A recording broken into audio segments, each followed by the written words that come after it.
Alhamdulillah Rabbil Alamin wassalatu wassalamu ala asyrafil anbiya'i wal mursalin wa ala alihi wa sahbihi ajmain. Assalamualaikum warahmatullahi wabarakatuh. Salam sejahtera dan selamat malam. Yang Amat Berhormat Datuk Seri Sanusi Mabano, Menteri Besar Kedah, Yang Berhormat Datuk Faizal Azumu selaku Pengerusi Perikatan Nasional Negeri Perak, Tuan Haji Rosman, Ketua Pesuruhjaya PAS Negeri Perak, Ketua Pemuda, Pimpinan Gerakan, saudara dan saudari yang saya hormati sekalian. Apa khabar semua? Alhamdulillah, nampak masih segar, belum tidur lagi ya. Pertama-tamanya saya ucapkan ribuan terima kasih kerana pada malam ini saya dijemput untuk hadir dalam satu program jelajah PN Best, khususnya untuk memberikan sokongan yang padu kepada calon-calon, khususnya Datuk Faizal, yang akan bertanding dalam pilihan raya di Tambun ini khasnya dan juga di seluruh negeri Perak. Tadi rakan-rakan yang lebih awal telah pun menyampaikan ucapan yang panjang lebar, khasnya Yang Amat Berhormat Menteri Besar menyatakan dengan agak secara terperinci, dengan nada yang luar biasa, sedap didengar oleh telinga, tentang perkara-perkara yang utama dan penting yang kita sedang hadapi pada waktu ini, iaitu tentang pilihan raya umum yang akan tiba tidak berapa lama lagi. Saya datang ke Tambun tidak lain adalah untuk menyatakan sokongan saya pada saudara Peja kita, khasnya kerana beliau akan berdepan dengan Anwar Ibrahim, iaitu Ketua Parti Pakatan Harapan. Saudara sudah pun dapat mengikuti perkembangan dalam tempoh lebih seminggu yang lalu berhubung dengan apa yang sedang pun kita hadapi pada waktu ini. Dan tentunya sudah sampai ke separuh jalan, sebahagian besar daripada para pengundi yang ada di sini dan juga di seluruh negara telah pun sedikit sebanyak memahami akan betapa pentingnya pilihan raya ini, iaitu untuk kita membuat keputusan memilih sebuah kerajaan yang akan kita pertanggungjawabkan untuk menguruskan hal ehwal nasib kita untuk tempoh 5 tahun yang akan datang. Kita berhadapan dengan beberapa coalition ataupun gabungan parti-parti. Yang pertama tentulah tidak lain dan tidak bukan ialah Perikatan Nasional. Perikatan Nasional adalah sebuah gabungan parti yang saya tubuhkan dan disertai bersama oleh Parti PAS. Malahan Tan Sri Haji Hadi Awang adalah antara pengasas dan pelopornya agar kita dapat membentuk satu wadah perjuangan baru untuk mengganti parti-parti politik yang sudah lama tertubuh di negara kita, iaitu Barisan Nasional dan Pakatan Harapan. Tergabung juga dalamnya ialah Parti Gerakan, Parti SAPP dan juga Parti Star yang ada di negeri Sabah. Kita membentuk gagasan baru ini ialah kerana kita lihat bahawa situasi politik negara kita hampir kucar-kacir dalam beberapa tahun yang kebelakangan ini. Kita sedar bahawa negara kita ini terancam dan diancam oleh keadaan-keadaan yang agaknya membimbangkan kita. khususnya dalam tempoh lebih kurang 2 ataupun 3 tahun yang kebelakang ini. Dengan banyaknya cerita-cerita yang begitu buruk yang tersebar luas bukan saja di negara kita tetapi di seantero dunia tentang perbuatan-perbuatan kemungkaran, salah laku, salah guna kuasa, rasuah yang berleluasa, khususnya yang telah pun dilakukan oleh pimpinan Parti Barisan Nasional dan juga Parti Pakatan Harapan. Sebab itu lahirnya gagasan Parti Perikatan Nasional ini ialah untuk menawarkan satu tawaran dan pilihan yang baru yang lebih baik. Pada masa dahulu waktu kita belum tertubuh, walaupun PAS sudah tubuh lama dan bersatu hanya lebih kurang 6 tahun lamanya. Bila masa pilihan raya diadakan, sebahagian besar khususnya orang-orang Melayu tidak ada pilihan. Suka ataupun tak suka, mau ataupun tak mau, mereka terpaksa memilih UMNO. Itu yang sudah berlaku untuk saban tahun hampir lebih daripada 6 ataupun 7 dasawarsa ataupun dekad lamanya. Tetapi sekarang ini sudah tertubuh Perikatan Nasional.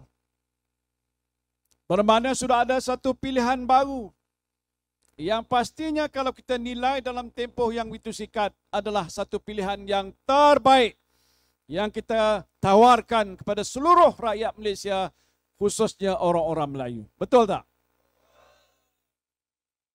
Kerana tidak ada suatu pun catatan kes-kes rasuah. Tadi telah pun disebutkan waktu saya memimpin negara, kita menguruskan secara yang terbaik. Menguruskan COVID dan kita telah pun diiktiraf antara negara di dunia yang terbaik dari segi pengurusan COVID dan juga mendapat vaksin antara yang terawal di seluruh dunia. Tepuk tanganlah sikit. Kita menguruskan satu dana yang besar, 8 pakej rangsangan ekonomi sejumlah 530 bilion ringgit banyaknya, yang melibatkan hampir 20 juta rakyat Malaysia yang mendapat faedah langsung daripadanya. Berjuta-juta perniagaan yang mendapat juga faedah daripada bantuan seperti yang disebutkan oleh Datuk Peja, moratorium, subsidi upah, bantuan prihatin, bantuan untuk berniaga, dan juga bantuan untuk menyelamatkan sebahagian besar daripada urus niaga yang ada di dalam negara kita ini. Dalam tempoh yang singkat, terbukti kita telah dapat menguruskan negara kita dengan cara yang terbaik. Tidak ada suatu kes rasuah berbanding dengan parti-parti yang saya sebutkan awal tadi. Sebab itulah,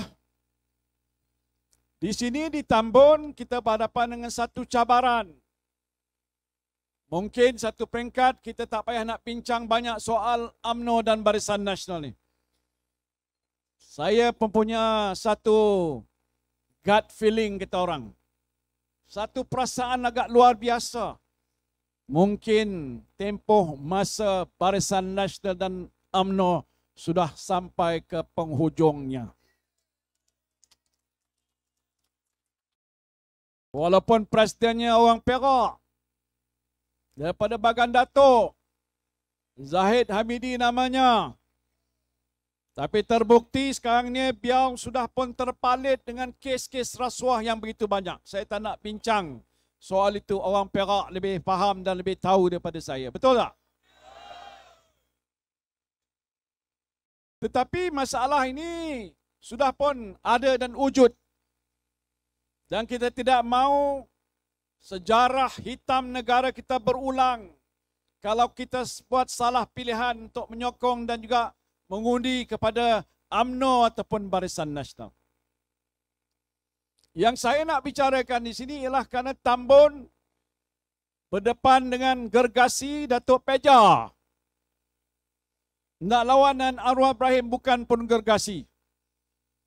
Walaupun namanya gah seantero negara dan dunia, tapi malangnya sudah lama menunggu di luar istana negara sampai sekarang tak dijemput masuk untuk angkat sumpah. Sian juga kerana dia juga kawan baik saya. Waktu dia jadi Menteri Keuangan, saya jadi Menteri Belia dan Sukan. Menguruskan sukan Commonwealth, antara sukan yang terbaik di dunia, diuruskan oleh Malaysia waktu itu. Datuk Peja pun tak kurang juga. Jadi kami mengenali keadaan itu. Dan saya ingat mesyuarat jemaah menteri yang akhir. Sebelum Anwar Ibrahim dipecat, saya balik pada Johor, duduk di situ sebagai Menteri Belia dan Sukan. Dalam mesyuarat jemaah menteri, kita tunggu dok lama. Perdana Menteri dan timbalannya tak masuk-masuk dalam mesyuarat jemaah menteri. Rupa-rupanya mereka bergaduh. Dan selang beberapa hari terpecat dan dipecat daripada jawatan timbalan Presiden dan juga timbalan Perdana Menteri kerana ada hal-hal ehwal yang kemudiannya kita sudah tahu apa yang Datuk Sanusi cerita. Saya pun tak faham bahasa dia tadi. Kiasan yang cukup mendalam oleh orang Kedah. Jadi apapun saya fikir orang yang ada di Tambun ni faham apa yang dimaksudkan tadi. Faham? Saya diberitahu oleh sahabat-sahabat saya, Tan Sri tak payah cerita soal itu. Tapi tak payah ke Tok apa ni Razman kita telah menceritakan tentang masalah itu. Bila mana kita nak menilai seorang pemimpin, mesti ada nilaian-nilaian tertentu. Kalau nak jadi ketua kampung pun dinilai. Nak jadi tok pengulu dan penggawa pun dinilai. Nak jadi pegawai daerah pun dinilai. Apalagi kalau ianya dinilai untuk menjadi seorang pemimpin utama negara sebagai Perdana Menteri. Betul tak?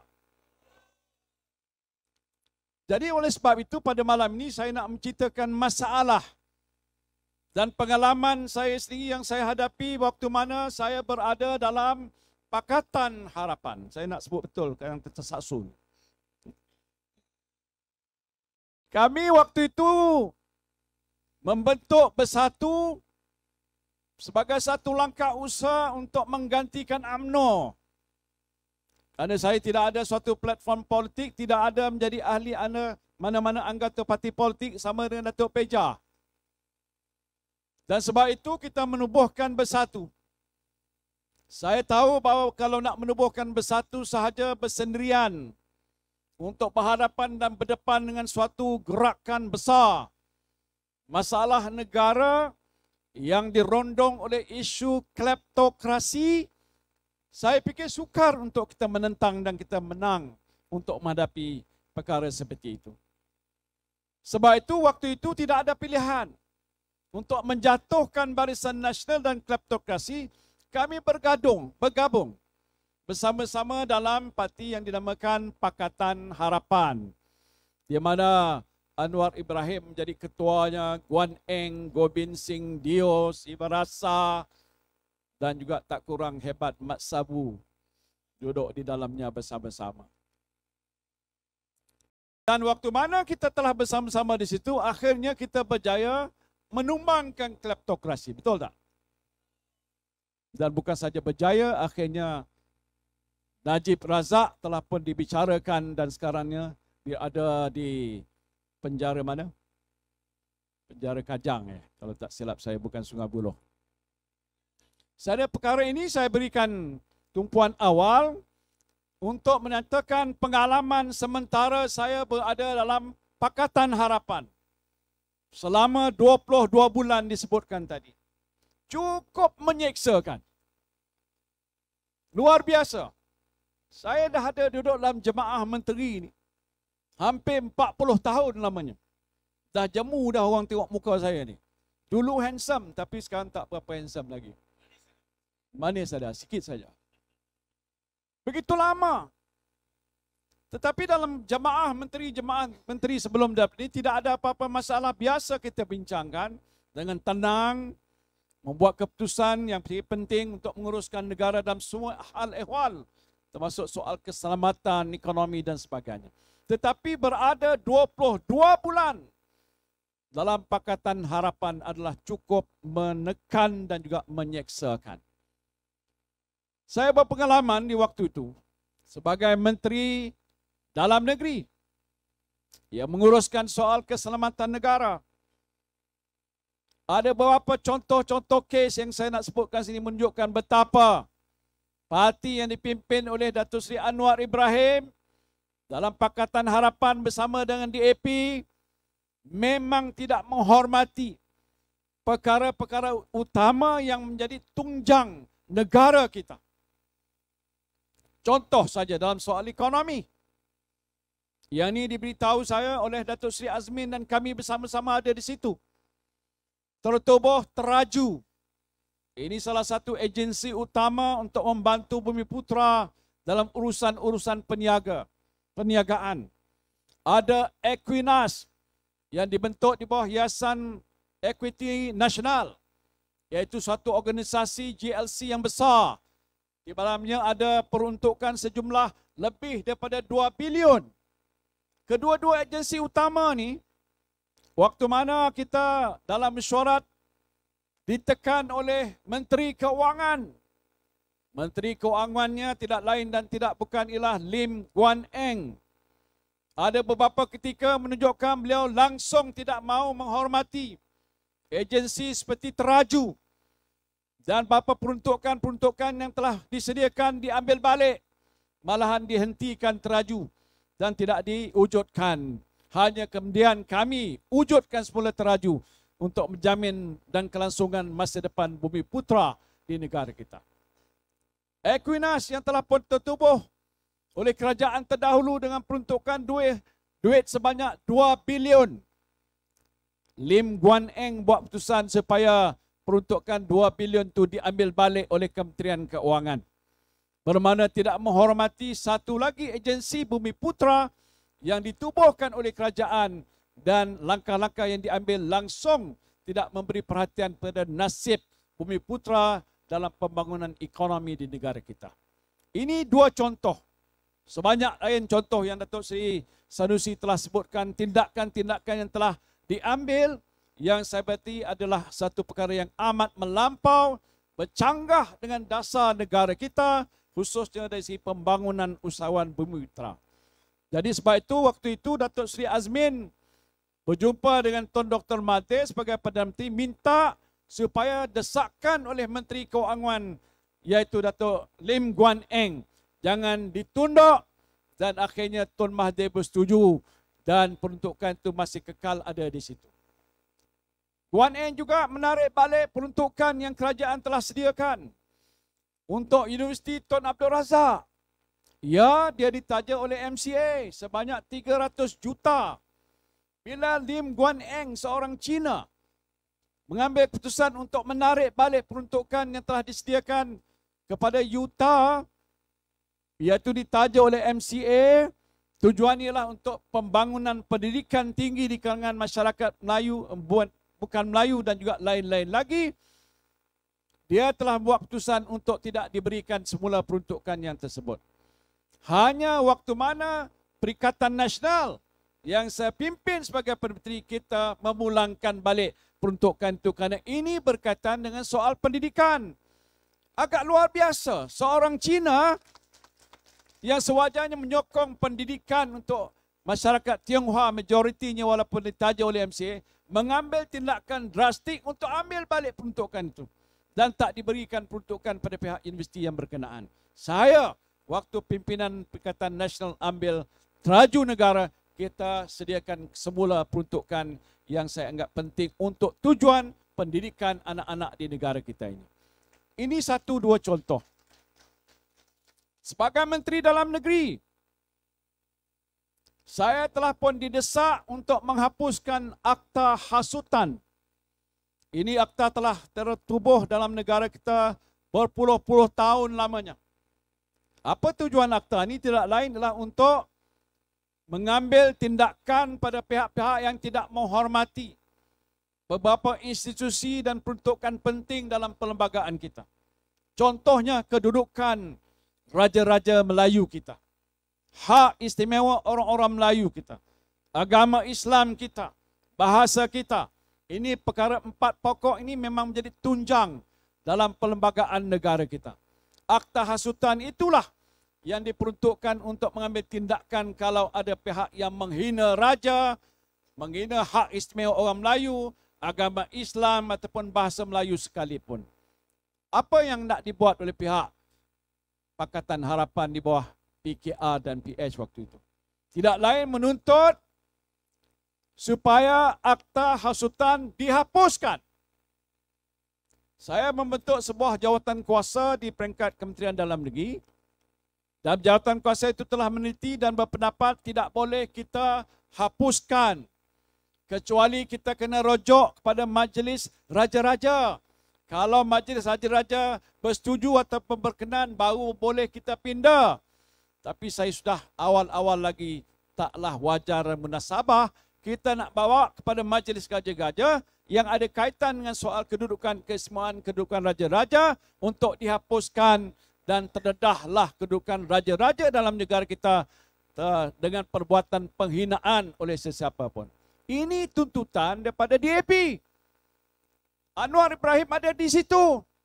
Kalau dia memperjuangkan dan mendokong perlembagaan negara kita, seharusnya tindakan dan perbuatan itu tidak diambil ataupun desakan dibuat untuk menghapuskan.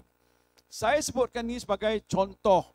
Banyak lagi contoh-contoh yang menunjukkan bahawa apa yang telah berlaku waktu zaman 22 bulan adalah sesuatu yang kalau diteruskan mungkin akan membawa musibah. Sebab itu saya buat keputusan.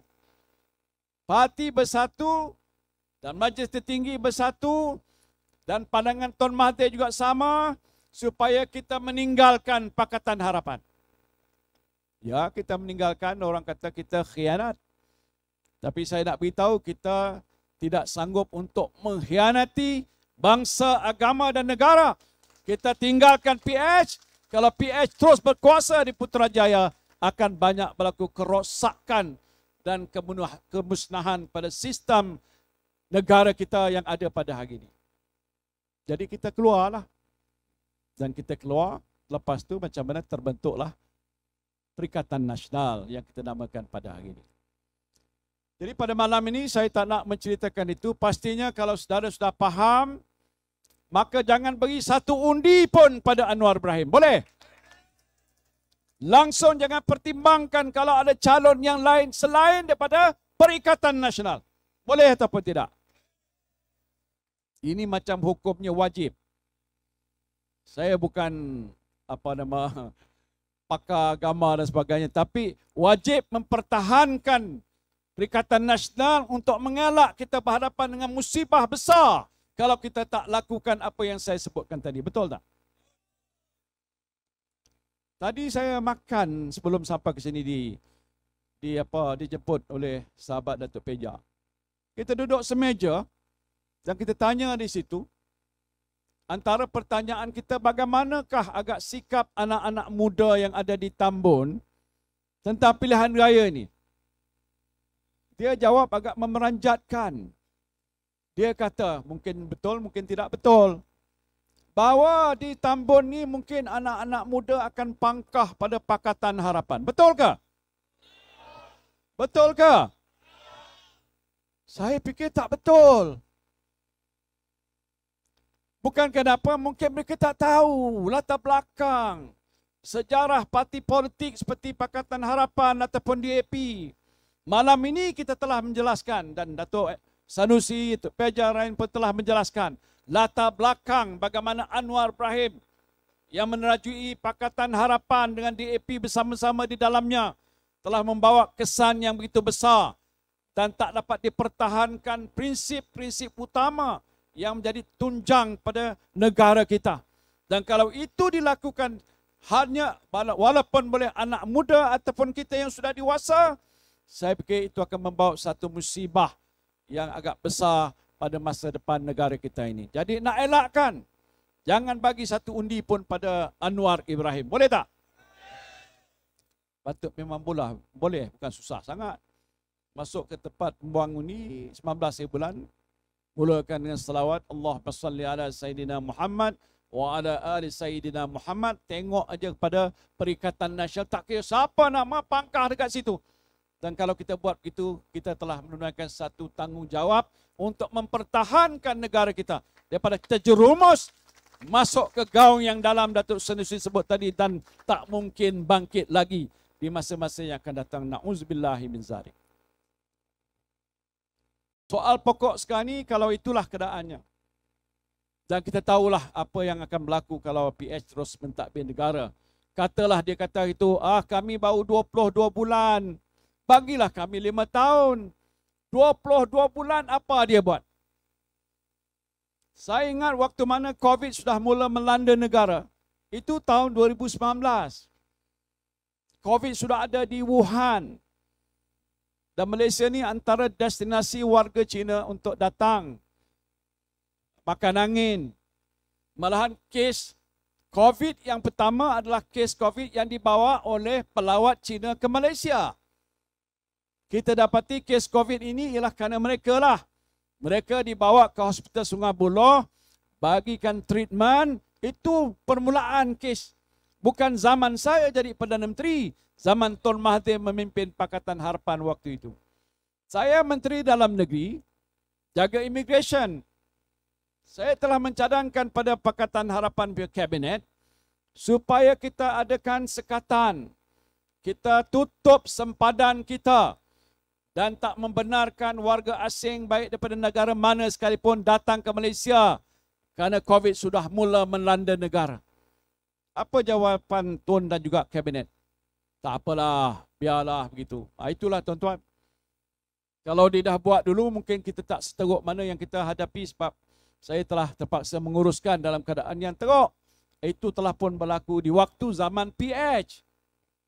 Sebab itu waktu saya angkat sumpah 1 bulan Mac 2020, langkah pertama pada 16 bulan Jemaah Menteri buat keputusan kenakan PKP.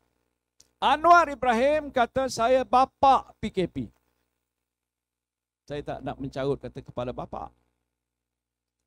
Bapa PKP. Dia kata waktu PKP rakyat susah. Memang susah. Waktu PKP ada COVID. Memang COVID. Antara negeri yang paling tinggi mencacak kes COVID ialah negeri Selangor. Negeri Selangor di bawah pimpinan siapa? PH. Tapi kita bila bicara soal COVID, tak tengok negeri itu PH ke bukan PH. Datuk Sanusi jadi saksi. Hadir dalam mesyuarat Zoom kita yang buat tiap-tiap hari. Hampir tiap-tiap hari. Pasal ini kena urus setiap saat dan setiap jam. Kerana setiap kali kita lihat data-data menunjukkan bahawa kes-kes COVID mula mencacak naik. Tiap-tiap hari puluhan ribu. Tuan-tuan tak tahu macam mana saya terpaksa berhadapan dengan masalah sebegitu. Macam disebut tak ada rujukan. Jadi kita ambil langkah untuk mengenakan perintah kawalan pergerakan. Bukan Malaysia saja buat begitu. Seluruh dunia. Negara lain buat PKP. Kita waktu awal tak ada pengalaman, kita sekat dan halang. Jangan ada orang keluar daripada rumah. Tinggal, duduk di rumah. Jangan ke sana, jangan kemari, jangan ke sana. Orang dah jadikan lagu rap. Ya, budak-budak muda kita dah duduk rumah, dah agak bosan. Dia buat lagu rap untuk menyanyikan jangan ke sana, jangan kemari. Saya masih ingat soal tu. Tak apalah, tak payah dapat. Boleh download daripada website kita dan sebagainya. Telah pun kita masukkan link ke situ dan klik dapat apa yang terkandung. Semuanya yang ada di sini. Yang disebutkan meliputi 12 tunjang utama yang kita tawarkan pada seluruh rakyat Malaysia mesti dibaca. Pasal ini janji saya. Ini janji Datuk Peja. Ini janji Perikatan Nasional untuk rakyat Malaysia. Untuk pertama kali Perikatan Nasional menawarkan pada rakyat Malaysia dalam pilihan raya. Pilihan raya umum. This is the first time. Jadi bacalah. Cuma saya tak boleh nak baca kalau tidak nanti sampai subuh tak selesai. Tapi baca ini untuk menunjukkan satu, bandingkan apa yang kita tawar dengan apa yang Barisan Nasional tawar, dengan apa yang Pakatan Harapan tawar. Apa Anwar tawar? Bandingkan. Dan saya dah dapat komen-komen daripada third party validator. Bukan saya. Yang menyatakan bahawa tawaran Perikatan Nasional adalah yang terbaik. Yang realistik, yang inklusif, yang boleh memberikan kestabilan dan juga kemakmuran kepada negara kita. Ini dia. Bukan saya kata. The third party validator yang mengatakan sahih bahawa tawaran ini adalah tawaran yang terbaik. Boleh dilaksanakan. Saya boleh tawarkan saudara the moon and the sky and the sun, matahari dan bulan dan bintang di cakrawala, semuanya saudara akan dapat. Saya tak buat begitu. Ini realistik.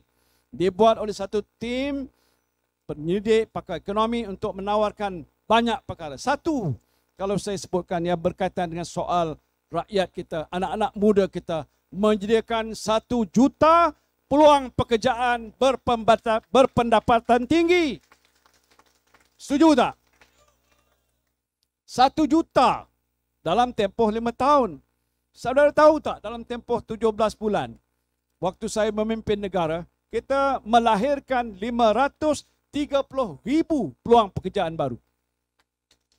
Tak sampai setahun. This is about 1 year or 5 years.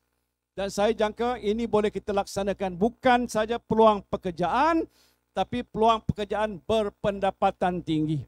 Maknanya, kalau kita nak menarik pelabur asing datang ke negara kita, kita pilih yang pergi ke negeri Kedah. The Kulim High Tech Park. High Tech. Bukannya low tech. Yang hebat-hebat dengan pelaburan yang lebih dekat 80 bilion masuk ke Kedah saja. Perak pun mungkin puluh bilion dan banyak lain tempat pun jumlah yang sama. Tapi yang penting ialah jenis pekerjaan yang nak ditawarkan oleh industri yang nak masuk ke negara kita. Bukan macam pekerja asing datang ke negara kita untuk cocok buah, nak turunkan itu, nak buat kerja-kerja kasar, tetapi yang berpendapatan tinggi supaya anak-anak kita yang lulus universiti dapat peluang pekerjaan yang boleh mendapat gaji yang besar. Ini satu daripada banyak tawaran. Kalau saudara nak tahu tentang anak-anak muda, kita akan sediakan rumah untuk anak muda. Anak muda biasanya baru keluar universiti ataupun sekolah tinggi ataupun diploma. Dia tak ada tempat nak tinggal. Kalau di luar bandar mungkin boleh menyewa dengan harga murah. Kalau di bandar mungkin sebulan 1,500 ke 2,000 ringgit untuk sebulan bayaran sewa. Gaji mereka tak sebesar mana. Jadi kita dapati ini antara tuntutan anak muda yang keluar daripada pihak universiti, tak ada tempat untuk tinggal. Kita janji bahawa kita akan menjadikan tempat tinggal micro housing dengan kadar sewa yang berpatutan sehingga mereka mampu untuk membeli rumah mampu bilik ataupun mampu beli. Ini kita akan sediakan dalam manifesto kita ni. Apalagi yang saudara nak tahu, kalau ada rancangan tanah Felda. Saya pergi ke Datuk Noli tadi untuk kempen dia di Tanjung Malim.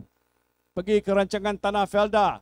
Dan di situ ramai yang hadir. Lebih kurang 1,000 orang walaupun siang. Waktu itu di sebelah sana Dok Menteri Besar pada kat sana. Dok bagi apa hak milik tanah. Mereka yang datang sini pun ramai. Menyokong Perikatan Nasional. Saya jelaskan. Felda kita dah selesaikan hutang. 8.3 bilion ringgit. Sudah langsai hutang mereka. Tak payah bayar pada pihak kerajaan ataupun Felda lagi. Ini sudah pun diselesaikan. Kita bagi peruntukan 9.9 bilion. Kita pinjam dan kita jamin bagi balik pada Felda untuk Felda gunakan wang itu untuk majukan dan juga tingkatkan hasil pengeluaran penuh ke Felda. 9.9 bilion tuan-tuan. Saya tanya orang Felda, kalau tak sokong ni tak tahulah macam mana saya nak kata. Tapi dia kata kita sokong.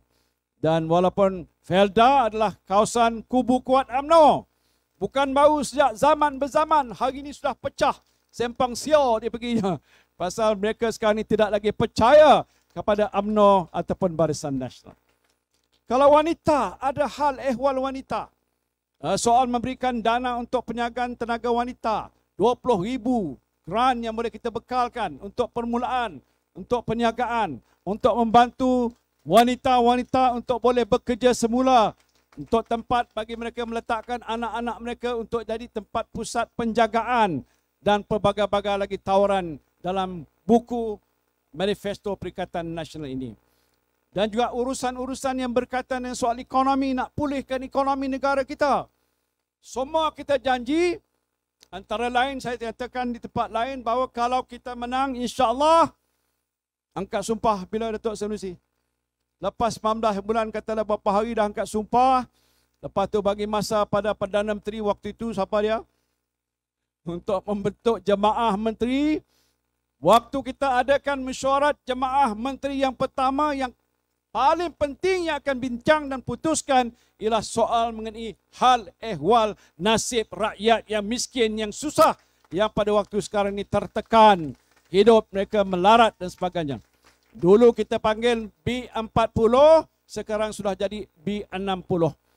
Yang M40 sekarang sudah jadi M18. Sebahagian besar yang pertengahan sudah jatuh ke bawah paras kemiskinan, pendapatan kurang daripada 4,300 sebulan isi rumah.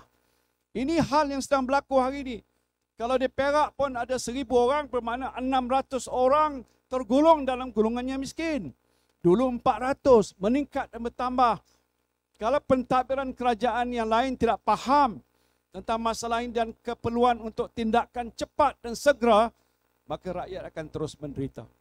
Kita nak bantu industri kecil dan sederhana, micro, small and medium enterprise, yang merupakan lebih kurang 1 juta establishment dalam negara kita, yang memberi sumbangan kepada lebih kurang 34% kepada KDNK negara. Satu single komponen ini 34% KDNK negara. Besar, saudara. Sekarang ini agak sebahagian besarnya terkesan. Dulu waktu saya jadi Perdana Menteri, tempoh singkat, kita bagi moratorium. Tempoh tangguhan bayaran 6 bulan telah memberikan keredaan nafas kepada sebahagian besar peniaga. Waktu itu kita tak tanya pun, siapakah di kalangan SME operator ni, pemilik mereka. Sekarang kita boleh tanya siapa. Sebahagian besarnya adalah bukan Bumiputera. Waktu susah saya tak tanya Bumiputera ke bukan Bumiputera, semuanya kita bagi bantuan. Kalau orang Cina yang ada di sini tahu, bermakna mereka akan sokong Perikatan Nasional. Bukan sokong kepada DAP, bukan sokong pada Anwar Ibrahim, langsung sekali jangan sokong pada BN dan UMNO, kerana yang telah dapat menunjukkan layanan yang adil dan saksama tidak lain ialah Perikatan Nasional. Macam kita bagikan bantuan wage subsidi. Apa makna wage subsidi, saudara? Subsidi upah. Kalau saudara menjalankan perusahaan, memerlukan katalah 100 orang pekerja. Waktu terkesan, waktu COVID, saudara dapati perniagaan sudah merosot. Dan kalau perniagaan dah merosot, biasa tindakan yang diambil oleh pemilik syarikat ialah untuk memberhentikan, terminate ataupun buang pekerjaan. 100 orang akan dibuang pasal dia tak mampu nak bayar. Bila saya sediakan wage subsidi, saya beritahu jangan buang. Dia kata kalau jangan buang, macam mana saya nak bayar gaji? Saya bayar gaji. Saya bagi duit pada syarikat, katalah dia perlukan 1 juta, saya bagi pada syarikat 1 juta untuk syarikat bayar pada pekerja dan pekerja ini tidak diberhentikan. Tahu tak? Tahu? Saya selamatkan lebih 3 juta pekerja daripada dibuang. 3 juta! Saya tak ingat berapa puluh bilion yang kita sediakan untuk wage subsidi. Kalau dia ada 10 orang, kita kata jangan buang 10. Tak apa, gaji saya bayar untuk tuan. Untuk tempoh berapa bulan ke hadapan. Wage subsidi ada, moratorium ada, bantuan-bantuan prihatin yang kita sediakan. Hampir 20 juta rakyat mendapat faedah daripada itu. Tuan Mahathir awal-awal dulu, waktu dia jadi Perdana Menteri dalam PH, kita punya pengusi juga bersatu. Guan Eng bagi saya peruntukan 20 bilion. Waktu itu agak bunyi besar 20 bilion. Banding 20 bilion dengan 530 bilion. Siapa besar? Bukan saya. Perikatan Nasional menawarkan satu jaminan peruntukan yang jauh berlipat kali ganda lebih besar daripada Pakatan Harapan.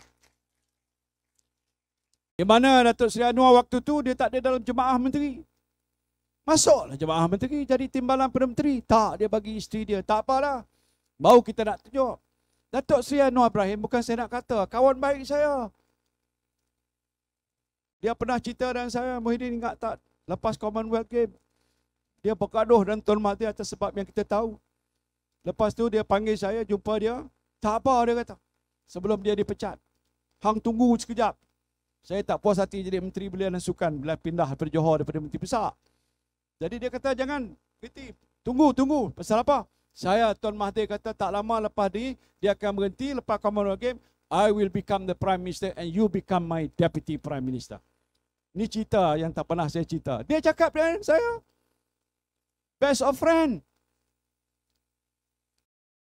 Hari itu bila saya dah keluar bersama dengan dia, lepas yang kemudian ni dan dia dibebaskan, dia panggil saya lagi. Ni cerita yang saya tak pernah cerita. Dia kata, you remember what I said to you? When? 1988. Tahun 1988, saya jadi Menteri Belia dan Sukan. Lama tak dulu? Menganjurkan Sukan Commonwealth yang dimaklumkan antara yang terbaik Sukan Commonwealth yang telah dianjur dibuat di Malaysia.